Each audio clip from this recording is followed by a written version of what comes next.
Vamos a hablar de un tema que es muy común. Generalmente los trabajadores podemos sufrir de algún mal que nos incapacita. Por ejemplo, solo en el mes de agosto 97,000 personas fueron incapacitadas por la Caja y anualmente se estima que entre 1 millón de personas reciben incapacidades o licencias y esto genera conflicto entre trabajadores y sus jefes. Pero ¿qué es lo que procede en estos casos? Hoy lo vamos a abordar con el abogado Boris Molina. Muy buenos días. Gracias por acompañarnos, abogado.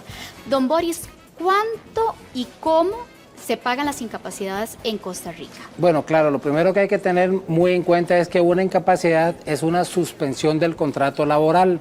Y entonces, en este caso, se da, digamos, una relación entre la Caja Costarricense del Seguro Social y el trabajador, digamos, sale del escenario del patrono, porque al momento en que se incapacita, el patrono, digamos, queda exento de pagar el porcentaje, por ejemplo, que no se le va a pagar por parte de la Caja, que es un 60%. O sea, la Caja le va a dar el 60% del salario promedio de los últimos 3 meses, lo que llama un salario efectivo, es decir, que no estén incapacidades y que no haya ninguna distorsión en eso. El trabajador entonces va a recibir ese 60% y a veces el patrono le paga, pero ese pago, digamos, es voluntario. No es obligatorio. No es obligatorio. Existe también otra cosa importante en este tema, Verónica, que es que se paga la Caja a partir del 4.º día de incapacidad. Es decir, los primeros 3 días no se pagan. No. Entonces la gran pregunta es, ¿quién paga eso? ¿Por qué? Porque el trabajador a veces se incapacita solo 3 días, ¿verdad? Cierto. Bueno, un gran jurista costarricense que también es inspector de trabajo, inspector de la Caja, Esteban León Zúñiga, dice que en este caso, por ejemplo, hay una jurisprudencia de 1984 que algunos jueces a veces aplican y obligan al patrono a pagar el 50% de esos 3 días. Pero normalmente no está obligado y tendría que meterse un proceso judicial para eso. ¿Qué trabajador va a meter un proceso por 3 días? Difícilmente, sí. ¿Verdad? Está complicado. Don Boris, aprovechamos para invitar a todos allá en casa que nos hagan sus consultas vía WhatsApp, para que aprovechen este espacio que nosotros le brindamos. Si tiene alguna duda, acá con mucho gusto don Boris le va a aclarar todas esas consultas que tengan. Ahora, diferencia, don Boris, entre incapacidad y licencia. Claro, eso es muy importante porque la gente tiende a confundirlas. Dijimos que una incapacidad entonces es una suspensión del contrato porque se da una enfermedad, en el caso de la Caja Costarricense del Seguro Social. La licencia es un permiso que se extiende precisamente porque hay una condición especial. La más típica, el embarazo. Entonces en la licencia, ahí sí tenemos, digamos, una recepción del 100% del salario por parte del trabajador, solo que el 50% lo paga la Caja y el 50% lo paga el patrono.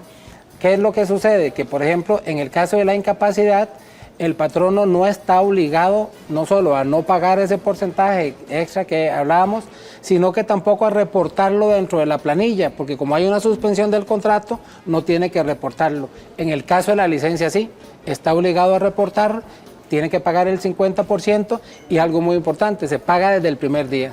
Ahí no quedan esos Ahí 3 días. Ahí no hay 3 días que quedan guindando, por decirlo de alguna forma, sí. Don Boris, además de la licencia de embarazo, ¿cuál otro tipo de licencia existe? Hay una licencia muy importante que se está poniendo, digamos, de moda también, que es la posibilidad de poder cuidar usted a su esposo, a un hijo, a un papá que esté, digamos, en una condición de enfermedad grave y entonces usted necesita ausentarse del trabajo para poder cuidar a esa persona. Esa es una licencia especial. Ok, don Boris, en el caso de aquella persona que se incapacita con mucha frecuencia, a nivel de cotizaciones, ¿Cómo le va a un trabajador en estas condiciones? Claro, es que fíjese que ese es un problema, digamos, muy importante porque tiene varias aristas.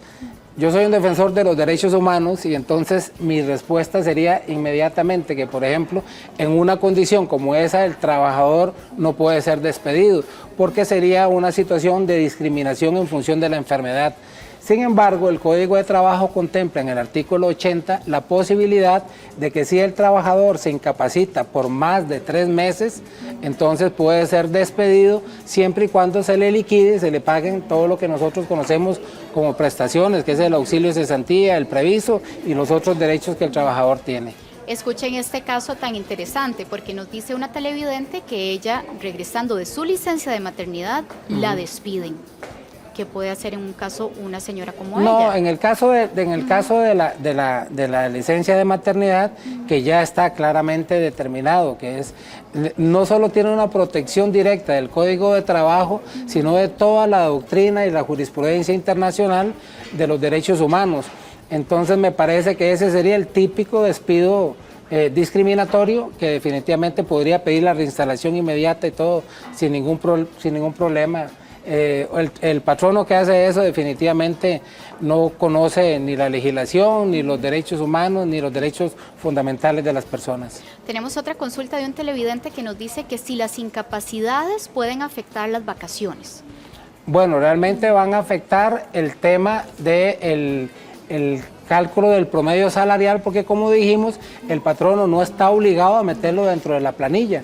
Entonces ese promedio se va a ver afectado, digamos técnicamente podría haberse afectado, sí. Ahora, por ejemplo, ¿qué pasa en los casos de aquella persona que va y se atiende en medicina privada para que esa incapacidad tenga validez? Bueno, recordemos que el seguro social no deja de ser un seguro como tal. La Caja Costarricense del Seguro Social es la que paga las incapacidades. Mucha gente dice, mire, es que el médico privado dijo que a mí me tienen que dar 15 días de incapacidad, y llegan y lo presentan, por ejemplo, en un EVAIS o en alguna institución de la Caja, y la Caja le dice, no, ese privado lo vamos a aceptar solo por 3 días, y tiene que ir donde el médico de la Caja para que valore si le extiende o no le extiende la incapacidad. La razón es muy sencilla, repito, la Caja es la que paga, y entonces ellos son los que tienen que valorar directamente si amerita o no una incapacidad mayor a los 3 días. En síntesis, la incapacidad que emite un médico privado le va a servir solo por 3 días, independientemente por el tiempo que él lo dé. Tenemos otra consulta. Una televidente nos dice que ella pidió a su patrono un espacio para una licencia para cuidar a un familiar en fase terminal. Que el patrono le dice sí, pero no le aseguro que cuando esté de vuelta tenga su espacio aquí laboral. No, volvemos al punto anterior. Esa es una actitud que viola los derechos fundamentales de esa persona. La licencia en este caso es extendida y tiene que respetarse, no solo tiene que pagarles el 50% que le corresponde al patrono, sino que en este caso no podría despedirla porque no cabe eso dentro del supuesto del artículo 80 del Código de Trabajo. Otro escenario completamente distinto. ¿Qué pasa, por ejemplo, si el patrono o la empresa determinan que ese trabajador en su espacio de incapacidad no se cuidó? Y hasta se dieron cuenta que andaba chingoleteando por ahí. Claro, sí, eso es muy importante. Realmente, como la Caja es la que paga la incapacidad y no el patrono, entonces la Caja debería ser la que fiscaliza, pero obviamente la Caja no puede hacerlo, al patrono le queda mucho más fácil. Entonces no solo puede denunciarlo ante la Caja para que le tengan que revertir el pago que le hicieron, sino que esto podría considerarse una violación a la buena fe en el contrato de trabajo, porque de una forma indirecta también está violando esa buena fe y entonces rompe, por decirlo así, ese contrato con el patrono porque actúa de mala fe. Ahora, hablando sobre esa misma línea, ¿qué pasa si se da uno cuenta de que están inventando síntomas para incapacitarse? Y que me duele aquí, que me duele allá, y que me dio diarrea, y que el dolor de cabeza, y que se me bajó la presión. Mire, ese es un tema, Verónica, que se toma, digamos, a veces con mucha ligereza y la gente no se da cuenta que cuando hace ese tipo de invenciones puede estar incurriendo incluso en delitos. Está haciendo una defraudación a una institución del Estado, como es la Caja Costarricense del Seguro Social. ¿Por qué? Porque esos inventos, esos engaños, ese ardid, lo que hace es no más ni menos que configurar delitos, como le repito, una defraudación. Es más, en materia de seguros comerciales existe en la ley especial un delito que se llama fraude mediante seguro. En términos normales, digamos, en materia penal no se puede aplicar analógicamente, pero existe, por ejemplo, el delito de estafa, hay falsificación, hay fraude como tal, que podrían caber en alguna conducta de un paciente que para tratar de jugar de vivo, por decirlo así, y robarle a la caja y al patrono mismo, entonces incurren estos delitos. Esa sería la sanción más importante, creo yo. Vea, una situación, y esto creo que muchos trabajadores pasan por cosas similares. Dice un caballero que lo incapacitaron por medio del INSS mes y medio, mañana regresa a labores, pero que la lesión de rodilla por la que fue incapacitada o incapacitado le va a impedir hacer el trabajo que acostumbraba, que sí eso es motivo de despido. Bueno, realmente aquí estamos frente a una situación que se llama situación límite o está en la zona gris, ¿verdad? ¿Por qué? Porque tenemos que valorar los derechos del trabajador, pero también los derechos del patrono.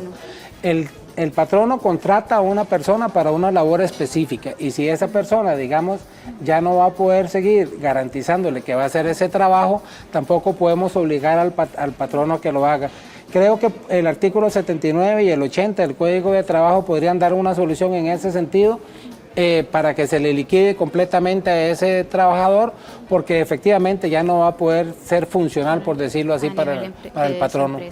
Ahora, ¿qué pasa, por ejemplo, si amanece enferma la persona o pasó una pésima noche, no puede presentarse a trabajar, pero hoy no encuentra cita en el EVAIS, no encuentra espacio en la caja? ¿Cómo puede justificar esa ausencia? Bueno, realmente es que el EVAIS es una alternativa, pero por ejemplo puede ir a emergencias de la clínica que le corresponde, puede ir a emergencias de un hospital, siempre le van a extender algún tipo de recibo, algún tipo de información importante para que te la pueda presentar al patrono y pueda demostrar eso. Eventualmente, si no lo puede hacer así, pues va a un médico privado y el médico privado, repito, le puede dar una incapacidad hasta por 3 días. Y este otro tema que es complicado, cuando la enfermedad tiene que ver con el trabajo que estoy laborando, la persona se enferma por el trabajo que está desempeñando. ¿Qué pasa en estos casos? Esa es la pregunta del $1.000.000, sí, Verónica, porque siempre vamos a tener un conflicto entre la Caja Costarricense del Seguro Social y el Instituto Nacional de Seguros, porque si el problema se demuestra que es efectivamente provocado por la actividad laboral, va a convertirse en un accidente laboral, y si no, sería una enfermedad típica que debe ser cubierta por la Caja. Entonces ahí las valoraciones médicas van a ser fundamentales para determinar hasta dónde llega una cosa y hasta dónde llega la otra. Don Boris, ¿hay alguna diferencia entre el subsidio que otorga el INSS versus el que otorga la Caja? Claro, muy importante también. El INSS establece un subsidio también del 60%, pero lo aplica primero desde el primer día y segundo hasta por 45 días, ¿verdad? Con ese 60% del salario que tenga. Al día 46, si la persona necesita continuar incapacitada, se le va a aplicar una fórmula especial que tiene que ver, digamos, con algunos porcentajes de su salario y del tiempo que tenga de laborar, y entonces puede ser que con base en esa fórmula aumente el porcentaje que se le va a pagar a partir del día 46. Recordemos también que ese subsidio deviene de un accidente laboral, no de una enfermedad. Ok, perfecto, ahí queda clarísimo la diferencia. Ahora, tenemos la consulta de una televidente que dice que ya está incapacitada desde el mes de junio hasta octubre, que es cuando se incorpora a sus labores, que si estos meses de incapacidad van a tener repercusión en su aguinaldo.